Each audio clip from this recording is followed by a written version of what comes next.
আসসালামু আলাইকুম গাইজ, আশা করি সকলে অনেক অনেক ভালো আছেন। আলহামদুলিল্লাহ, আমি আপনাদের দয়ায় অনেক ভালো আছি। গাইজ, আপনার স্ক্রিনে যে ভিডিওটা দেখতে পাচ্ছেন, আমি কিন্তু ক্যাপকাট অ্যাপ্লিকেশনটা ইউজ করে আমার একটা নরমাল ভিডিওকে সুন্দর করে সিনেমেটিক একটা কালার গ্রেডিং দিছি। আজকের এই ভিডিওটা পুরোটা যদি আপনারা একটু মনোযোগ দিয়ে দেখেন, তাহলে কিন্তু আপনারা আপনাদের নরমাল একটা ভিডিওকে প্রফেশনাল ভাবে কালার গ্রেডিং করতে পারবেন। তো চলুন কথা না বাড়িয়ে ভিডিওটা শুরু করা যাক। আর ভিডিও শুরু করার আগে আপনাদের সবার কাছে অনুরোধ, আপনারা যারা যারা আমার চ্যানেলটা এখনো সাবস্ক্রাইব করেনি, সকলের চ্যানেলটা সাবস্ক্রাইব করে দিবেন আর পাশে থাকা বেল আইকনটাকে অল করে দিতে ভুলবেন না। গাইজ, আজকে ভিডিওটা এডিট করবো আমি ক্যাপকাট অ্যাপ্লিকেশনের সাহায্যে। আপনারা চাইলে কিন্তু গুগল প্লে স্টোর থেকে ক্যাপকাট অ্যাপ্লিকেশনটাকে ডাউনলোড করে নিতে পারেন।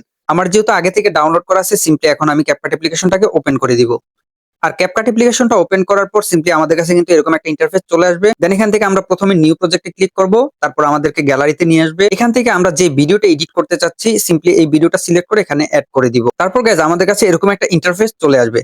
এখান থেকে নিচে কিন্তু অনেকগুলা টুলস দেখতে পাচ্ছেন। সিম্পলি আমরা এগুলা একটু স্ক্রল করে ডান দিকে চলে আসবো। এখান থেকে নিচে যে অ্যাডজাস্ট অপশনটা দেখতে পাচ্ছেন, এটার উপর একটা ক্লিক করে দিব। মূলত আজকের ভিডিওটা পুরোটাই আমরা করব অ্যাডজাস্ট অপশনটার মাধ্যমে, আর অন্য কোনো অপশন আমরা এখানে ইউজ করব না। তারপর এখান থেকে আমরা একটু স্ক্রল করে ডানে চলে আসব। এখান থেকে প্রথমে আমরা ভিডিওর শ্যাডোটা হালকা একটু বাড়িয়ে দিব। ভিডিওর শ্যাডোটা বাড়ানোর পর এখান থেকে আমরা শার্পেনটাকেও একটু বাড়িয়ে দিব। বাড়িয়ে দেওয়ার পর স্যাচুরেশনটা আছে, স্যাচুরেশনটাকে আমরা সামান্য একটু পরিমাণ বাড়িয়ে দিব। আমাদের ভিডিওতে যতটুকু প্রয়োজন ততটুকু পরিমাণ কিন্তু বাড়িয়ে দিব, আর আপনারা আপনাদের ভিডিওতেও যতটুকু প্রয়োজন ততটুকু পরিমাণ বাড়িয়ে দিবেন। তারপর এখন আমরা আমাদের মেইন কাজ হচ্ছে HSL যে অপশনটা দেখতে পাচ্ছেন, এই এইচএসএল এর উপরে ক্লিক করে দিব। এইচএসএল এ ক্লিক করার পর গাইজ, আপনারা কিন্তু প্রথমে 8টা কালার শো করবে। প্রথমে আমরা হলুদ কালারটার উপরে ক্লিক করে দিব। হলুদ কালারটার উপরে ক্লিক করার পর যে প্রথমে দেখতে পাচ্ছেন হিউটাকে আমরা একটু বাড়িয়ে দিব। হালকা একটু বাড়িয়ে দেওয়ার পর দেখতে পাবেন যে আপনার যে ব্যাকগ্রাউন্ডে যে গাছগুলো আছে বা সবুজ কালার আছে, ওই সবুজ কালারটা কিন্তু কিছুটা গ্রিন হয়ে যাবে। স্যাচুরেশনটাকে আপনারা চাইলে হালকা একটু বাড়িয়ে দিতে পারেন, আর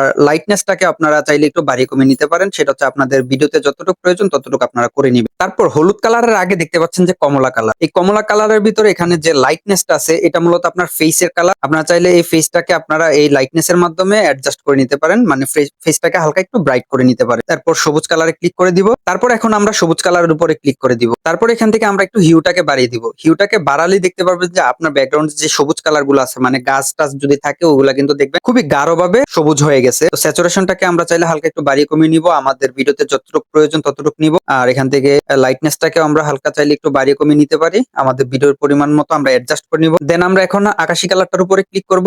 আকাশী কালারের উপরে দেখবেন যে যে এটা যদি আমরা প্রথমে একটু করি, দেখবেন যে আমার গেঞ্জি কালারটা চেঞ্জ হয়ে গেছে। মানে আপনার ভিডিওতে যত ধরনের আকাশী কালার আছে, চাইলে এটা দিয়ে আপনি পরিমাণ মতো অ্যাডজাস্ট করে নিতে পারবেন। তারপর আমরা এখান থেকে স্যাচুরেশনটাকে একটু বাড়িয়ে দিব। লাইটনেসটাকে আমরা হালকা একটু চাইলে কমিয়েও দিতে পারি, আবার বাড়িয়েও দিতে পারি। তারপর আমরা ব্লু কালারটার উপরে ক্লিক করে দিব। ব্লু কালারটার উপরে ক্লিক করে আমরা এইচইউটাকে একটু বাড়িয়ে দিব। তারপর হচ্ছে স্যাচুরেশনটাকে আমরা হালকা একটু বাড়িয়ে দিব। তারপর লাইটনেসটাকেও আমরা হালকা একটু বাড়িয়ে দিলে দেখতে পাবেন যে আমাদের যে গেঞ্জির কালারটা আছে খুবই গাঢ় ছিল, এটা হালকা একটু লাইট হয়ে গেছে। তারপর এখান থেকে আমরা টিকমার্কে ক্লিক করে এটা ওকে করে দিব। তারপর আবার এখানে টিকমার্কে ক্লিক করে দিব। টিকমার্কে ক্লিক করার পর দেখতে পাচ্ছেন আমার ভিডিওর রেজাল্টটা কি ছিল। এখন দেখতে পাচ্ছেন আমার ভিডিওর রেজাল্টটা কিরকম হয়েছে। আপনারা কিন্তু চাইলে সামান্য একটু টুলস ব্যবহার করে আপনার ভিডিওটাকে প্রফেশনাল ভাবে কালার গ্রেডিং করতে পারবেন। আপনারা কিন্তু নিচেই দেখতে পাচ্ছেন যে পার্থক্যটা কি, আগের ভিডিওটা কেমন ছিল আর এখনের ভিডিওটা কেমন হয়েছে। তো গাইজ, আজকের ভিডিওটা এতটুকু পর্যন্ত। ভিডিওটা যদি ভালো লাগে সকলে ভিডিওতে একটি লাইক করে দিবেন আর চ্যানেলটা সাবস্ক্রাইব করে রাখবেন। দেখা হচ্ছে পরবর্তী কোনো এক ভিডিওতে। ততক্ষণ পর্যন্ত ভালো থাকবেন। আল্লাহ হাফেজ।